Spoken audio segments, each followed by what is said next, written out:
Here I had a 2022 Chevy Colorado with a 2.5 liter engine.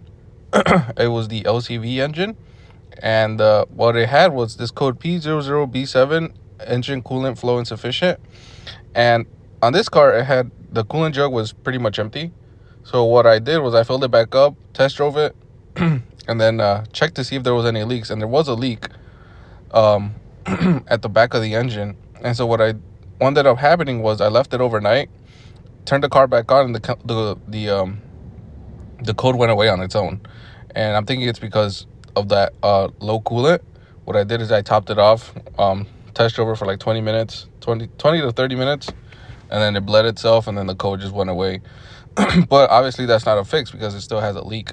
So if you have this code, you might want to check for leaks. There's a bunch of other stuff that it could be. What I'm going to show here on these other pages of this document is the reasons it could have this code, like stuck thermostat or low coolant, something with a water pump, all these other things. But in my case, it was the low coolant and the coolant leak.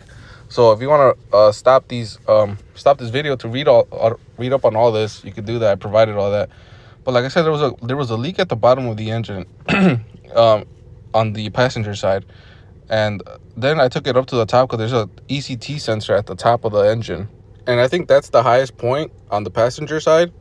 Or it could be, heater hoses, but it wasn't coming from there. So what I did was I pressure tested the system with the pressure tester, and I looked back here with my camera, and it was leaking from this ECT sensor. And basically what was happening is, this is on the radiator, but it's the same concept. They're both put in the same way. The ECT sensor had a bunch of play. Here you can see on the radiator, I'm trying to nudge it, and it won't move. But on the one in the back, it had a lot of movement. And here you can see it's really, really tight. It's like really in the back, but I was able to get to it with my hands and using a camera and just seeing what I was doing with my camera. And I could put my hand at the top too to help kind of with the sensor when I put the new one in. And like I said, it's really tight. You don't have to remove the windshield cowl. You only have to remove this piece right here, the intake. It has a clamp here, which is 7 or 8 millimeter, a clamp down here at the throttle body. There's one hose connection right here. Sorry, I couldn't get a better picture. And then a T30 bit screw. And as you can see, the coolant sensor, the gasket was like, I guess it's really skinny. It's not skinny, but it's worn down. More so at the bottom than at the top. But, it's pretty worn down compared to the new one that I'm going to show right here. You can see it's more even from top to bottom. And the old one just came out like nothing. But when I put the new one in, I had to force it on there. Not with a lot of force, but I had to push it down and put a little bit of grease. And that's the part number if you need it. And to get the clip off, I had to use the hook tool. I couldn't show it on the car because like I said again, it's really tight, but I was just pushing on the clip with a hook tool. And it's gonna take a little bit, but here you can see I'm taking pictures of how I could get to the connector with my fingers. Here's the clip.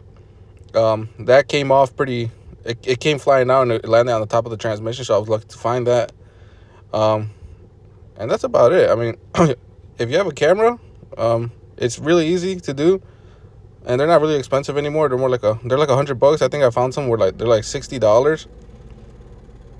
And just make sure when you put the new one back in, you put the clip all the way in, and that the sensor, the bronze part of it, is below the clip. All right.